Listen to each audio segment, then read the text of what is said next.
to the national seminar series.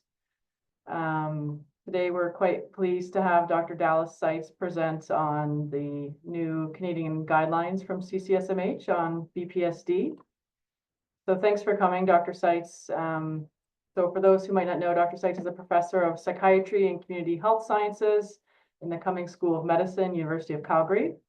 He is the scientific director of Recovery Alberta, co-chair of the Canadian Coalition for Seniors Mental Health, and past president of CAGP. His research examines health service and knowledge translation in geriatric mental health. Dr. Seitz is also actively involved in the developing health system strategies, guidelines, and policies related to seniors' mental health at both the provincial and national level. So we're incredibly pleased that you're here, Dr. Seitz, and you're giving us your time and expertise. So I will hand it over to you. And just so folks are aware, we will record the session and post it on our internal site and the Learning Path site. So if folks need to get access to that, you can reach out to myself or Dr. Hickey or your program admin. Okay. Great. Well, thanks, Kathleen, for the introduction and for the opportunity to present here. And also, I'm just in the process of transitioning jobs to University of Toronto. So I'll be starting a new position there on June 1st. So maybe run into some of the participants here at the U of T as well. But I'm going to be presenting on the BPSD guidelines. I'll try and leave a good 15 or so minutes for questions at the end. Here are my disclosures. I did receive an honorarium for participating in this guideline. I have a number of research grants, most of them not directly related to this guideline. The guideline was funded through the Public Health Agency of Canada through a grant provided to the CCSMH. And the objectives here were hopefully become a bit familiar with the process for developing our guidelines, understand some of the key topics and recommendations, and review some resources that you might use for BPSD in clinical practice or with your patients and families. So this group will be very familiar with this topic, so I won't spend much time on what BPSD is. It's basically the non-cognitive symptoms associated with dementia. They go by a variety of names. Different groups and regions will use terms like responsive behaviors, reactive behaviors, changed behaviors. We're sort of talking about the same thing with these different labels. And as you know, most people with dementia will experience BPSD. That's about 3/4 of people in community settings, and a higher prevalence amongst people in long-term care, as most behaviors become more prevalent the more advanced dementia gets.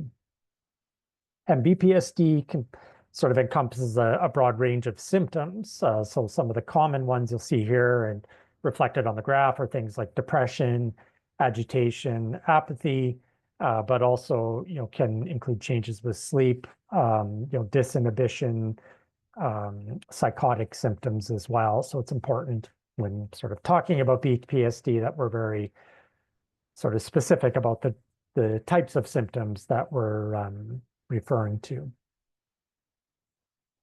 And why are they important? Well, they're from a patient perspective, they're associated with increased rate of functional decline and mortality for people with dementia. That's even aside from the potential side effects associated with medications sometimes used for BPSD. They're a major contributor to caregiver stress, and one of the main reasons people wind up both in hospital and in long-term care. They're associated with poor quality of life for people living with dementia and caregivers, and they're challenging to manage for healthcare providers as well. And in terms of formulation around BPSD, I really like Helen Cale's DICE model and the formulation they've put forward, which sort of proposes or organizes the contributors to BPSD as, the dementia itself makes people vulnerable to stressors in their environment and causes changes in the brain, which can lead to the development of BPSD. But those contributors or stressors in the environment can include patient factors. So we know things like delirium, pain, medical problems, mental health history can contribute. Caregiver factors, which can include things like communication, stress, the expectations that people may have for the person with dementia compared to, their abilities. And then environmental factors, where we often see this in, settings like long-term care in hospitals, where an environment may be over or under stimulating, or lack routine, or perhaps unsafe for the person with dementia, which can then contribute to behavior changes. Just to walk through a little bit about how we developed our guidelines. So we followed the sort of standard process for guideline development, which is called the GIN, Guideline International Network process. We struck a panel with expertise in BPSD research from across Canada. And then we also had external reviewers, including people with lived experience, who provided feedback on drafts of our guideline. BPSD is a huge topic, and there's also there's a lot of evidence synthesis that was already out there, which we used and adapted. So to start with, we reviewed dementia guidelines, and while there were no dementia guidelines that were focused on BPSD, there were several dementia guidelines which provided sort of the limited number of recommendations for BPSD as part of those guidelines. So we reviewed those guidelines and recommendations that were specific to BPSD. That paper was published. And then we did a rapid review of existing systematic reviews. And even just looking at systematic reviews, we came up with almost 300 systematic reviews. And then we did some focused reviews on some topics where there wasn't systematic reviews, or we were looking at specific topics, and that included some reviews on sexual expressions of potential risk and tools for assessing anxiety, depression, and psychotic symptoms. And this is our BPSD practice guideline. I want to specifically thank my co-chair, Dr. Jennifer Watt, who's a geriatrician at St. Mike's in Toronto, and our postdoc, Stacy Hatch. But you'll also see all of our other panel members who included representation from across Canada, including neurology, family practice, pharmacy, nursing, geriatric psychiatry, and medicine. And we also had a number of trainees and students and research assistants who assisted with the project.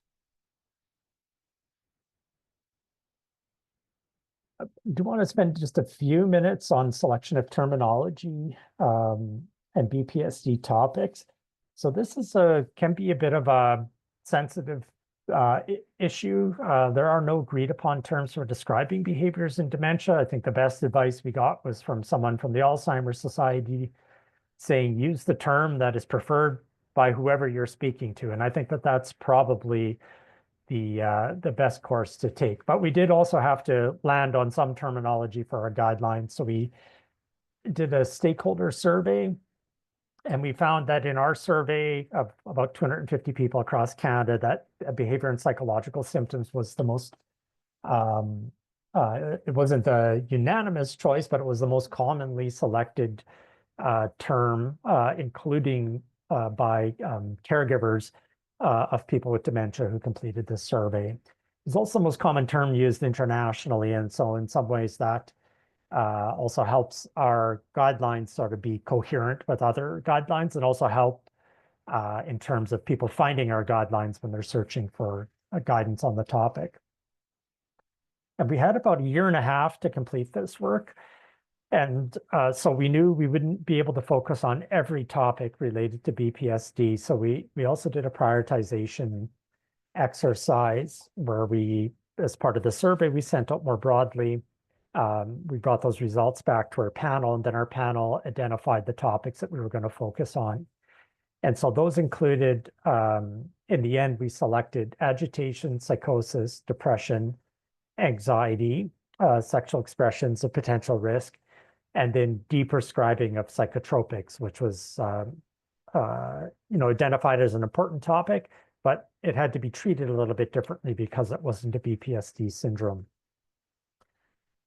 I'd also say that our guideline really did focus in on Alzheimer's disease and related dementias. So I won't be specifying that through the rest of the talk, but particularly for the pharmacological recommendations, those are really the target audience for that. So these recommendations may not apply for other types of dementia, particularly things like dementia with Lewy bodies or Parkinson's disease dementia, where the medication management would be quite different. And so some of the things we had to leave out, which were important topics that we're looking at, sort of expanding our guidelines now with some other grant applications, or things like apathy, sleep, and caregiver interventions, which were some of the topics that didn't quite make the cut, but are also, we know, very important and common. And then as part of our guideline review process, we use what's called the grade process to sort of provide strength of recommendations. So recommendations can be either strong or conditional recommendations. And strong recommendations generally mean, most patients, providers, and policymakers would think that this is, the evidence, risks and benefits and alternatives would be strong enough to, recommend it in most circumstances, whereas conditional recommendations reflect less certainty of evidence or less certainty around the recommendations. In addition to recommendations, we have what are called good practice statements, which are sometimes referred to as like obvious, parts of clinical practice that should be, are basically strong recommendations, although they're the type of guidance that may not lend themselves to systematic reviews or sort of randomized controlled trial evidence, and I'll review what those look like. So talking about some of those good practice statements,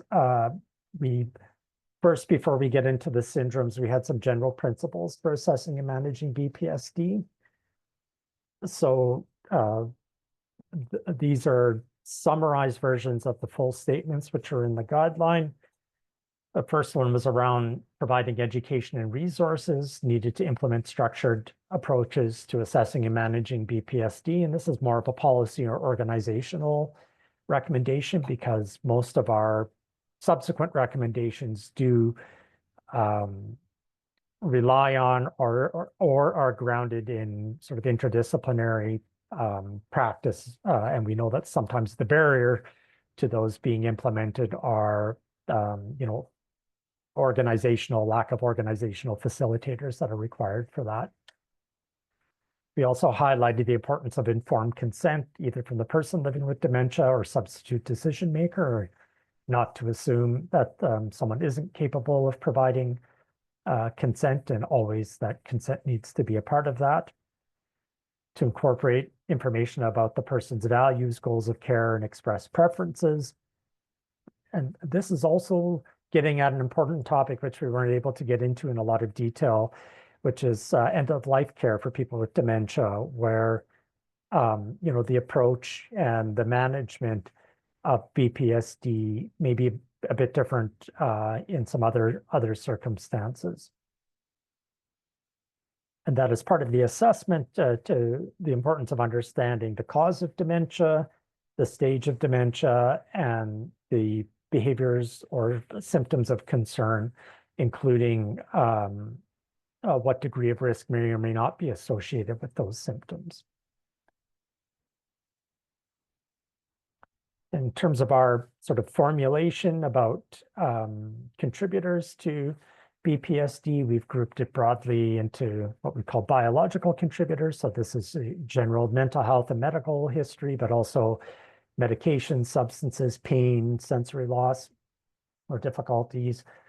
The psycho personhood, which is understanding the person's background, like sex, gender, race, ethnicity, culture, language, religious beliefs, which can sort of inform what might be contributing to behaviors, but are also very important when you're trying to think about person-centered approaches to addressing behavior changes.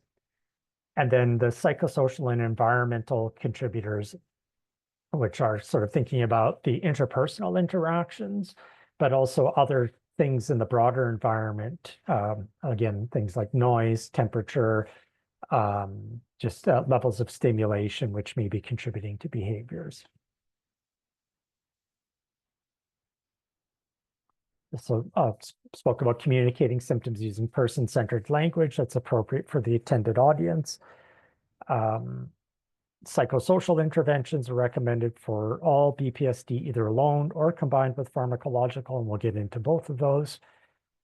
The importance of selecting and tailoring interventions that are most likely to be effective for each individual, and to, of course, routinely assess the management plan and adjust, change, or discontinue strategies as appropriate. So those are kind of the, again, underlying sort of principles for understanding and, starting to craft a care plan or for an individual who might be experiencing BPSD, regardless of the type of symptoms they're experiencing. Now, moving on to our recommendations for assessing and managing BPSD. So within the 5 sort of syndrome areas, we grouped our recommendations based on diagnosis, assessment, non-pharmacological and pharmacological management.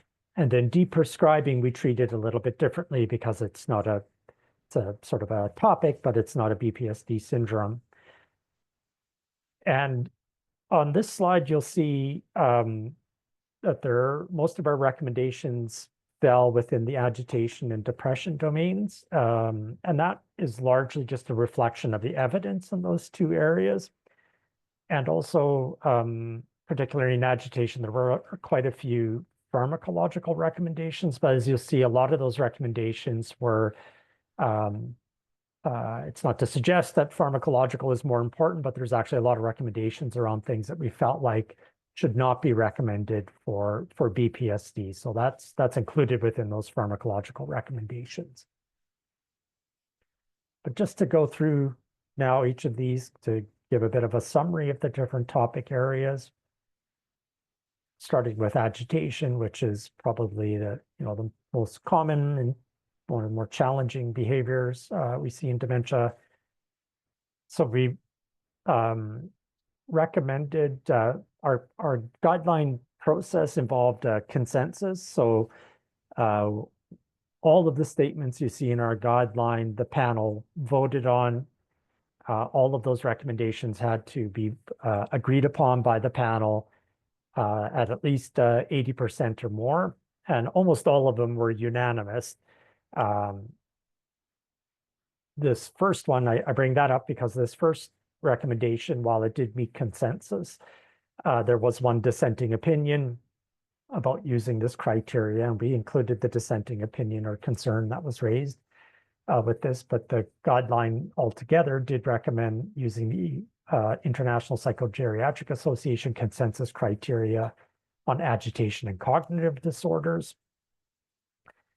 for the diagnosis of agitation and dementia. And then there were a number of detection or assessment tools that could be used in clinical practice, some of which you might be familiar from research literature or clinical practice, like the Cohen-Mansfield or the neuropsychiatric inventory. At times, there was sufficient information on different settings like primary care, specialty outpatient, or long-term care to provide a little bit more nuanced recommendations, but often there wasn't enough information to provide setting-specific recommendations. In terms of psychosocial management, the best or strongest evidence was for interdisciplinary approaches to care, which included BPSD education for the care team, structured approaches to assessment, individualized care plans, and often incorporated meaningful activities. So this is something that was, strongly recommended, and it's sort of a multi-component approach to BPSD, and also reflects some of the recommendations that were, or the statements that were provided in the good practice statements. There were also some specific sort of unimodal approaches that were studied where there was sufficient evidence that included things like animal-assisted therapy, robotic pets, physical exercise, preferred music, massage, and aromatherapy. So all of these had, reasonably good evidence to suggest they might be effective for agitation. I'd also highlight that while we tried to focus on areas where there was the most evidence, this isn't to say that other things like, art therapy or dance, for example, may not be effective for agitation. It's just that there wasn't, systematic review level evidence. And so we, did try to focus or hone in on those areas that had the greatest evidence. In terms of pharmacological treatment, citalopram was recommended for moderate agitation. At the time when we were writing our guideline panel, the results from the S-citalopram study were not published, although that was just published in the last couple of weeks, and showed that S-citalopram was not effective. So our guideline recommendations wouldn't change, but there was a reason we didn't put S-citalopram in, because we knew this large trial had, had a chance of not being positive. So citalopram was the only recommendation we really had for moderate agitation. Also, in some circumstances, it may be used for severe agitation where there was, a patient or family who perhaps was opposed to using other medications like antipsychotics. For severe agitation, we listed aripiprazole, brexpiprazole, or risperidone. Any of those could be considered sort of a first-line treatment, and non-response with one of those agents, a reasonable approach would be to switch to another one, except our guideline did state it probably didn't make sense to switch between aripiprazole and brexpiprazole given the similarity. After that, the next recommendations we had were quetiapine. There was non-response to the previous agents, or if extrapyramidal symptoms developed on one of the first-line agents for severe agitation. And then after quetiapine, there could be a consideration for typical antipsychotics. There's actually, reasonable evidence for low-dose haloperidol for treatment of agitation, doses of sort of 1 to 6 milligrams a day. And so it could be considered. Below that, nabilone and carbamazepine were sort of recommended as more sort of treatment refractory treatment options. And then in terms of emergency treatment of acute agitation, we recommended a short-term benzodiazepine or antipsychotic that was available in both oral or intramuscular formulations. So it could be things like, low-dose olanzapine or haloperidol, or low-dose lorazepam.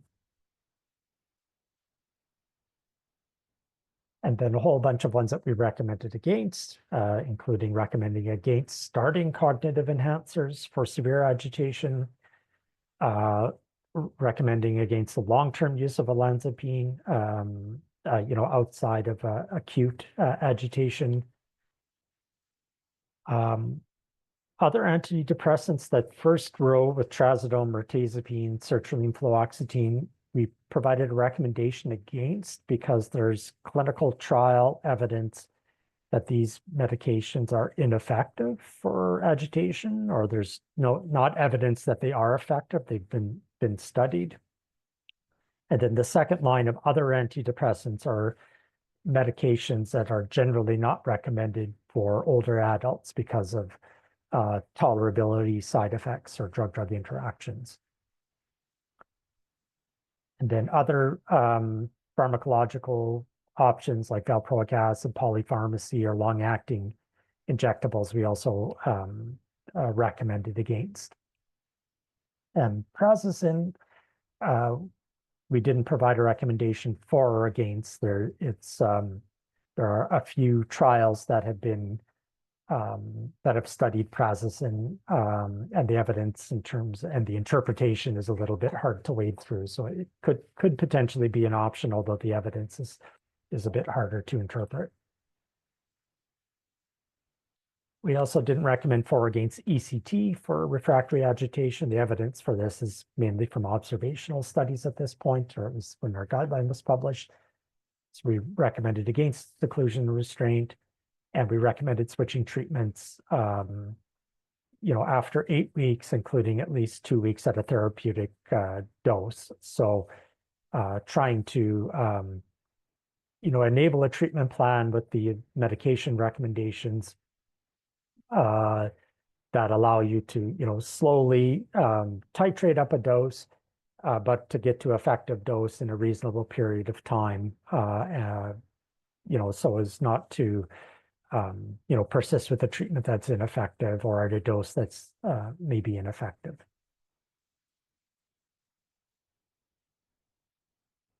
Next, in terms of our recommendations for psychosis, there was quite a bit less evidence in this topic area. So it's an area, I think, that is probably, could be studied more in terms of treatments. The diagnostic criteria was also from the IPA, International Psychogeriatrics Association, for psychosis and major neurocognitive disorders. Not a lot of treatment assessment tools that have been used for this. The psychosis subscale of the NPI had been validated as a measure of psychosis, and so we recommended that. In terms of non-pharmacological management, we recommended psychosocial approaches that are effective in other BPSD, like agitation and depression, to also be considered for psychosis. So things like interdisciplinary approaches to care, tried to provide meaningful activities for people. There's some observational data to suggest that these approaches can also be effective in reducing symptoms of psychosis. And then also more limited information in terms of pharmacological management, but some evidence to suggest citalopram may be helpful for moderate psychosis, and aripiprazole and risperidone for more severe psychotic symptoms in Alzheimer's disease.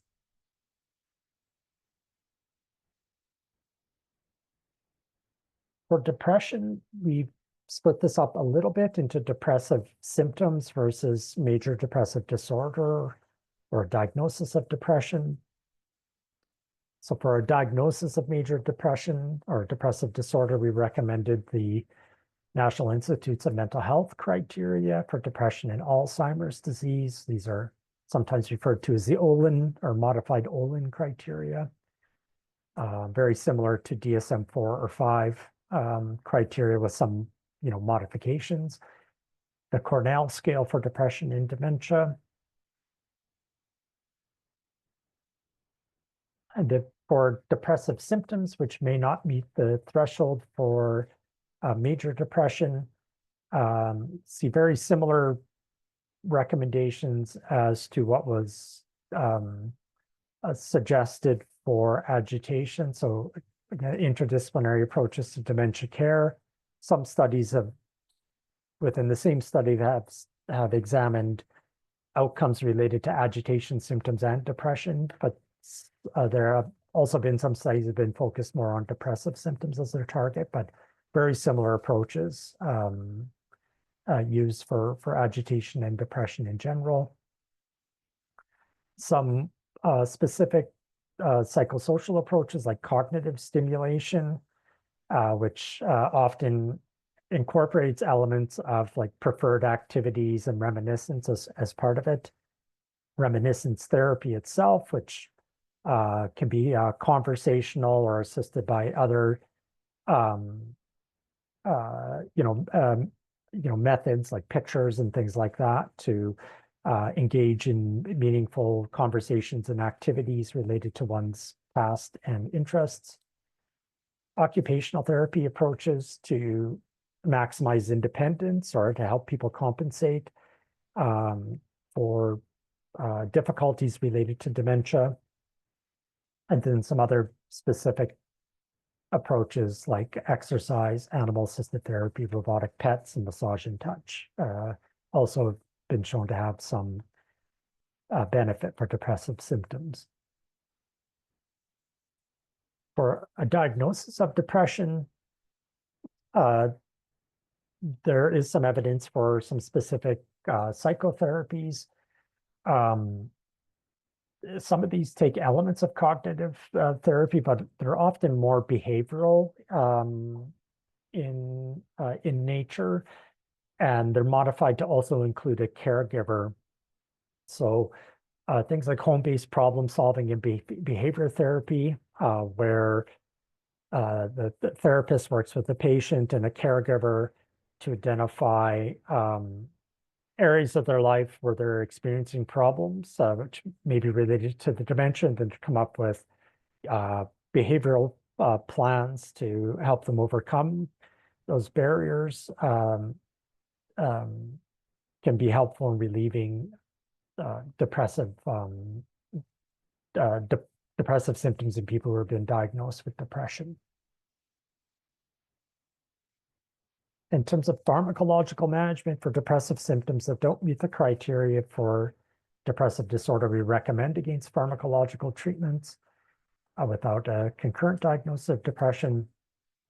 Although for people who have a diagnosis of moderate to severe depression that hasn't responded to psychosocial management, antidepressants could be recommended, and we generally recommend the medications that are recommended in the CCSMH depression guidelines for older adults there, which can include SSRIs or SNRIs as first-line treatments.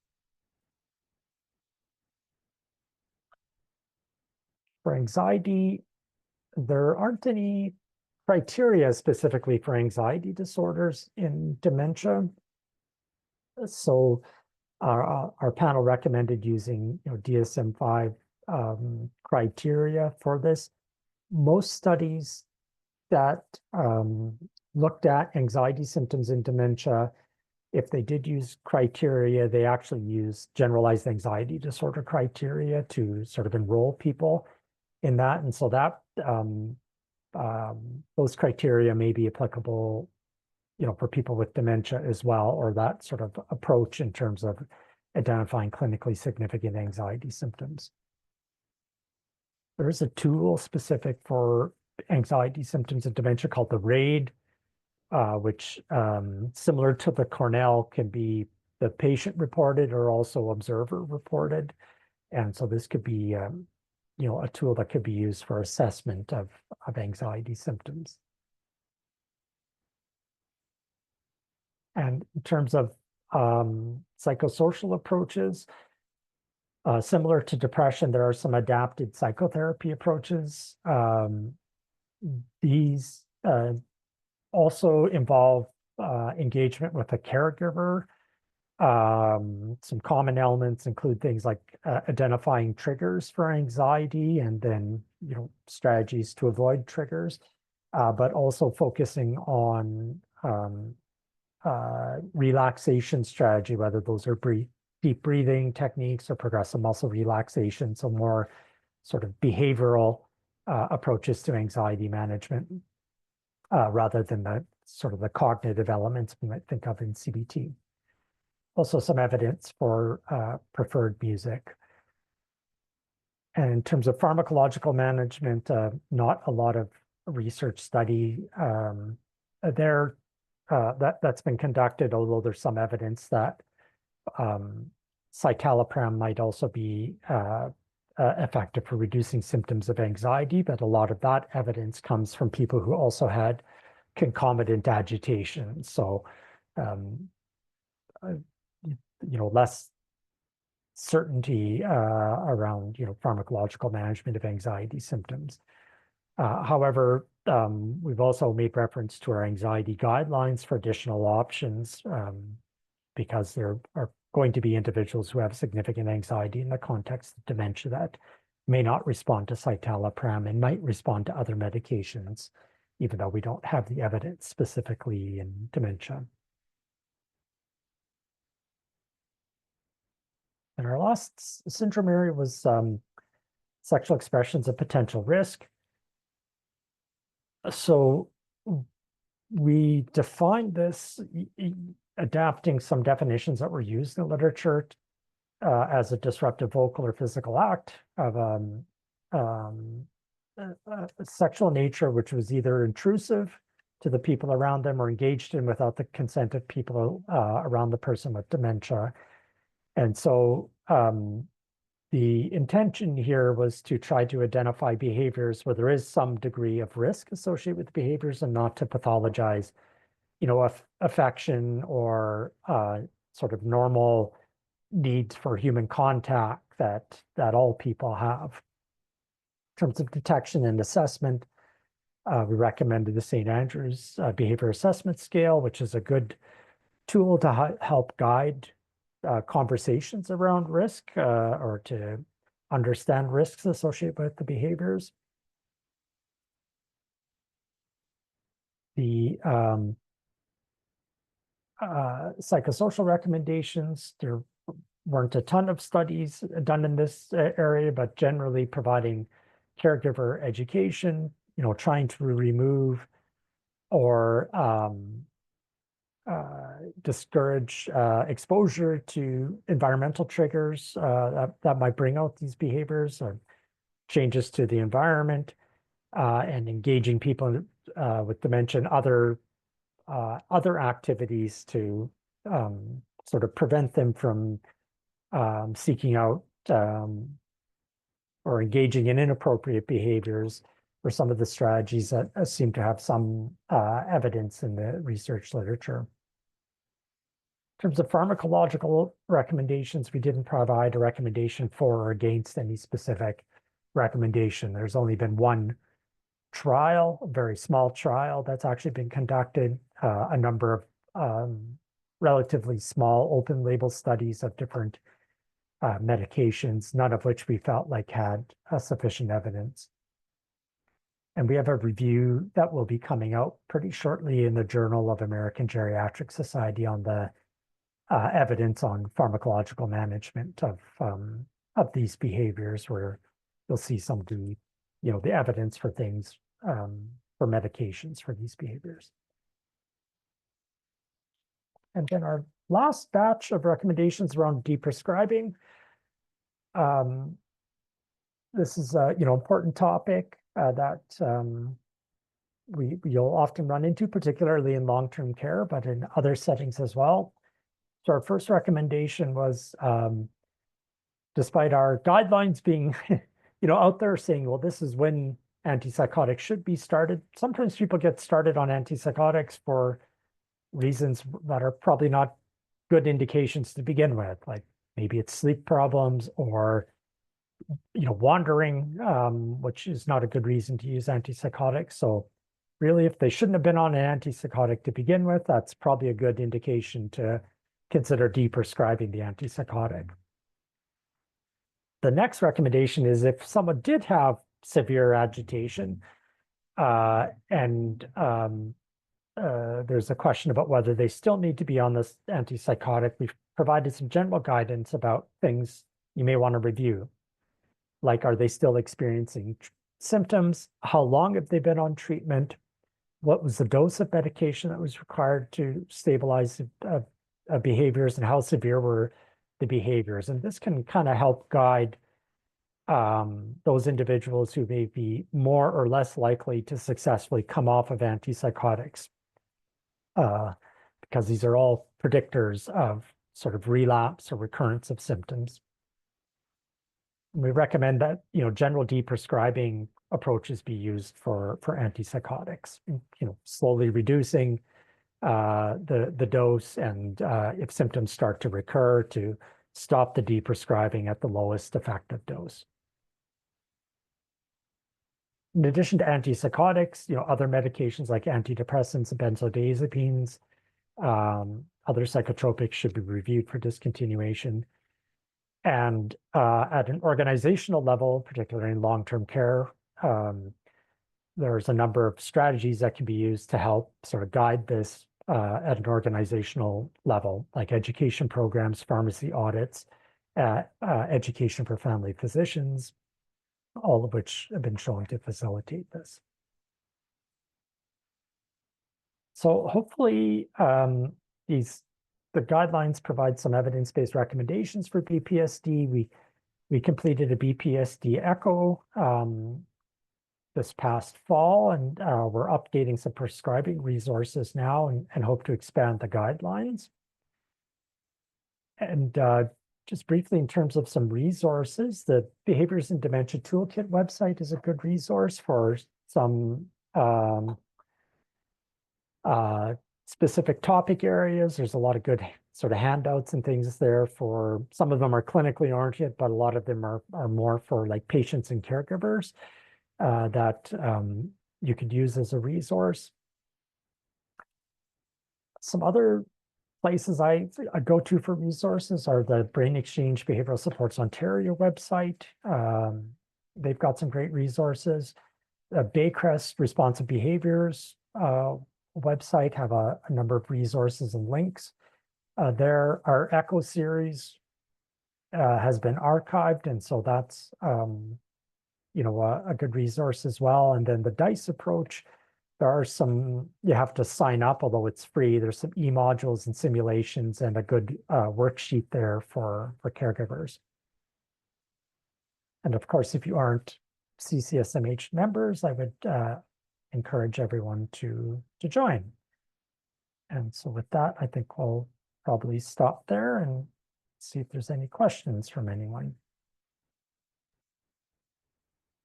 Thanks so much, Dr. Seitz, for really helpful, accessible review of some relevant topics and the guidelines for all of us. So I'll just open it up to anyone who might have a question or comments, either in the chat, or feel free to just unmute as well. I guess I'm just curious. I didn't have an opportunity to read the the article regarding the trial with escitalopram. I'm curious what your thoughts are, like why the trial was negative.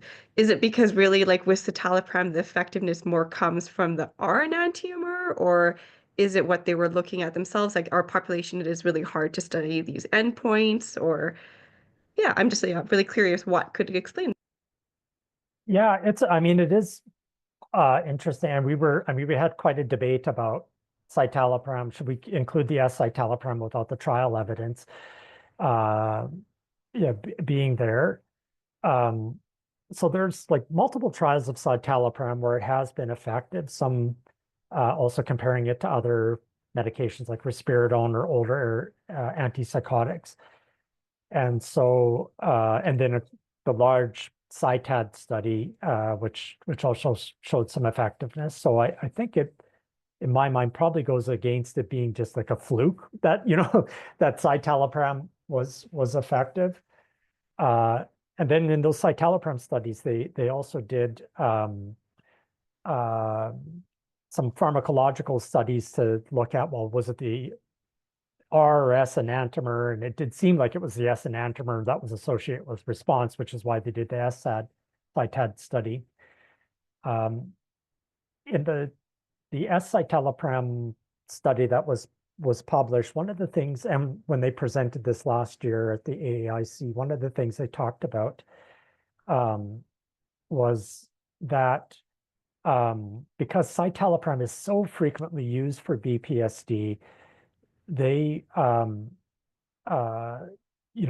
maybe all the people who would have responded to S-citalopram were kind of already screened out of participation in some ways, or like, they'd responded to the antidepressant. And so they didn't have agitation, and so they weren't available for the S-citalopram study, which could be, one of the, the considerations there. I went through the article, and I didn't go through like all of it in detail, but there's a question of dose, but you could use up to 15 milligrams of S-citalopram in that study, so it shouldn't be a dose thing, at least, that's equivalent to the 30 milligrams that was used in the citalopram studies. So yeah, I'm not sure, how we explain it, but I think it was a well done study that also like didn't show really any effect. I think they said they could have doubled or tripled their study and still probably wouldn't have had a statistically significant effect. But it does also speak, I think, just to the heterogeneity, like even what we're calling agitation with this syndrome, is still a very heterogeneous kind of condition in terms of what's actually going on in the brain, in terms of drug targets. Thank you. That makes sense. There's a question in the chat from Ari Cooper-Fain, who's a subspecialty resident at U of T. Yeah, and you'd mentioned there was no previous guidelines looking specifically at BPSD. So wondering if you were surprised by this or thoughts on why that might be. Yeah, well, a lot of the guidelines, even our Canadian guidelines, had like sections of their guidelines that might be on like bits and pieces of BPSD. So, I think it's always been sort of a topic, but it's always been sort of in a larger, guideline that includes like prevention and assessment and treatment. Then even when I think one of the challenges is just such a huge topic, it's been a little bit of a challenge to, to sort of synthesize. So, I mean, yeah, we were kind of surprised that there weren't any like specific guidelines of BPSD. I think there is now French guidelines, like from France, on BPSD, which have been published, which I haven't reviewed yet. I know Australia is in the process of developing BPSD guidelines. They're adapting a lot of our evidence and search for their guidelines. So yeah, it was a bit of surprise, and like I said, and then there's whole areas like apathy and sleep, which are huge topics that there aren't guidelines on either, that we weren't even able to touch. Yeah, so hopefully we see that. Hopefully it's changing then.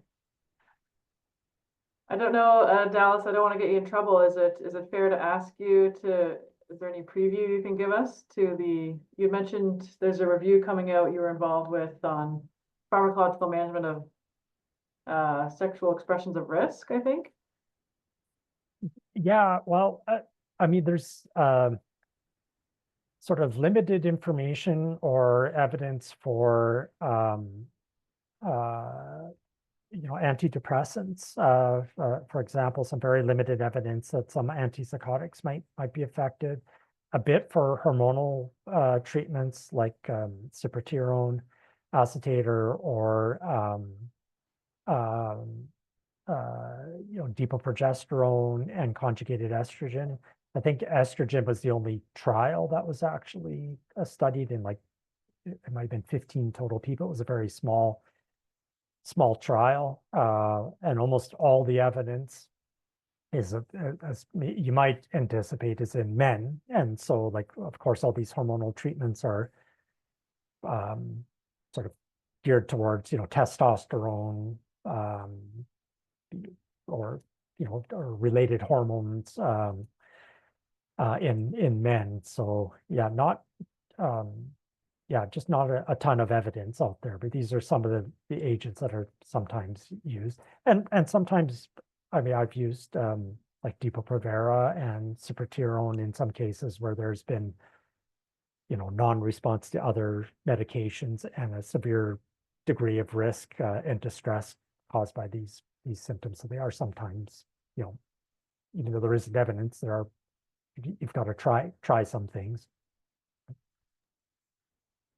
Great, helpful. No, nothing groundbreaking, but helpful to have it summarized nonetheless. Okay, another question from the chat. Do you know of any new emerging evidence for apathy treatment and whether it would have a place in the BPSD guidelines, or has it remained the same as previous evidence? Yeah, so as mentioned, we're sort of applying for funds right now to do sort of like a apathy and sleep. So the evidence, I think, for cognitive enhancers may be a little bit stronger for apathy than we might see for like agitation or other symptoms, particularly cholinesterase inhibitors. Some evidence for low dose stimulants, like methylphenidate in 10 to 20 milligram doses. So I think those are the types of recommendations that we'd be looking at, assessing the evidence and making recommendations. There's at least one trial of bupropion for apathy, which was ineffective for Alzheimer's disease. I'd have to go back and review that, but that was published in, I think it was JAMA Neurology, maybe 4 or 5 years ago. So not a ton. And then in terms of psychosocial approaches, I think you'll probably see, like in other areas of mental health, there's probably common causes of BPSD.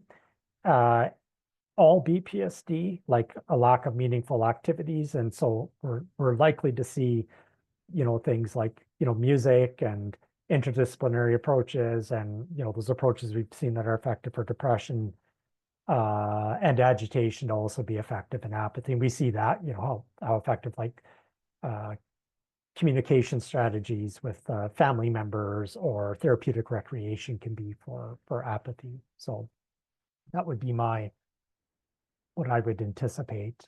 And then along with, there are quite a few, scales, and there's also provisional diagnostic criteria for apathy that would be included in there.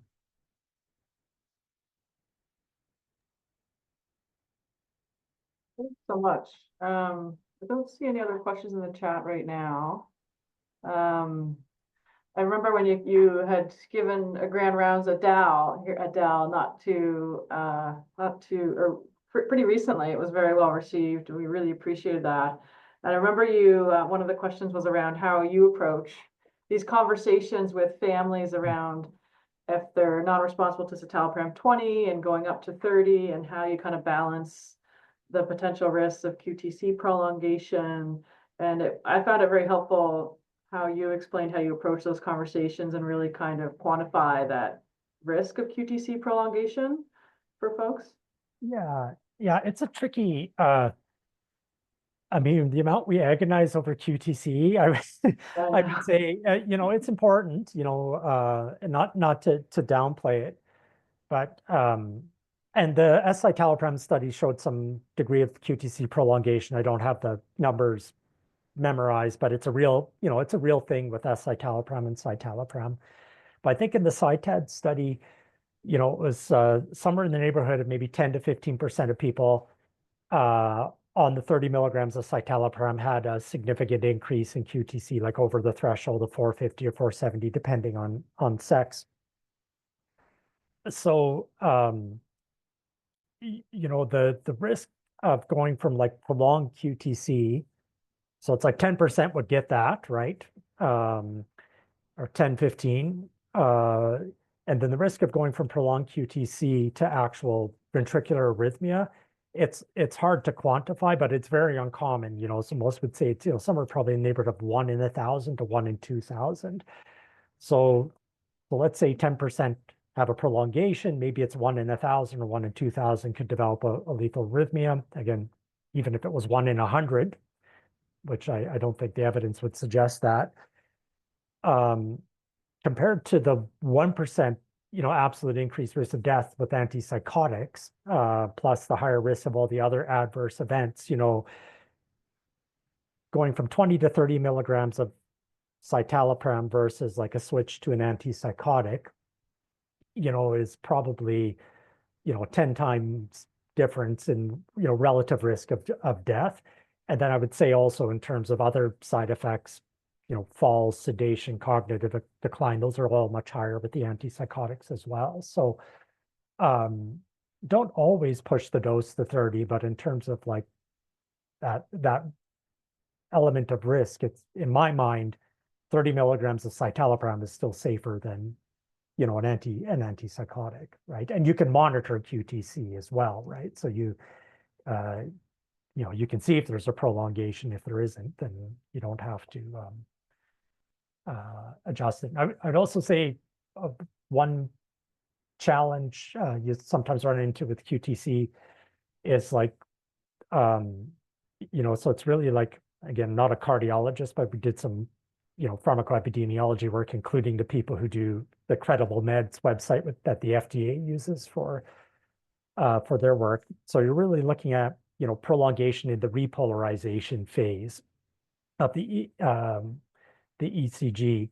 And so often, if you just look at like QTC value on the EKG, you'll see it's because it's a wide QRS. There's a bundle branch block or there's a paced rhythm. And so you can't conclude that that's a wide QTC without correcting the width of the QRS. And so there's like a formula to do that. But the most common time you'll see a prolonged QTC is because like there's a bundle branch block or it's a paced rhythm. And so it's not that you want to be cavalier about that, but you also kind of want to look a little closely at that. And there's a way to convert it. And often when you adjust for the wide QRS, the QTC actually falls in a normal range. But I see that pretty regular. They have a wide QTC, but it's a bit of an artifact of the wide QRS, not necessarily the repolarization phase. So just, something to be kind of mindful of when people are stopping your medications or refusing to start them more. That sort of thing. Yeah, that's really helpful. There is a sensitivity for sure around QTC, so really helpful to put it all into context. Yeah. Okay, so we are at time. So I just want to say thank you, Dr. Seitz. Really helpful talk. Made it very accessible for us. And there's a few really positive comments in the chat there. So thanks again for your time. We really appreciate it. You bet. Yeah. Happy holidays, everyone. Happy Easter. You too. Bye-bye. Thanks, everyone. Bye-bye.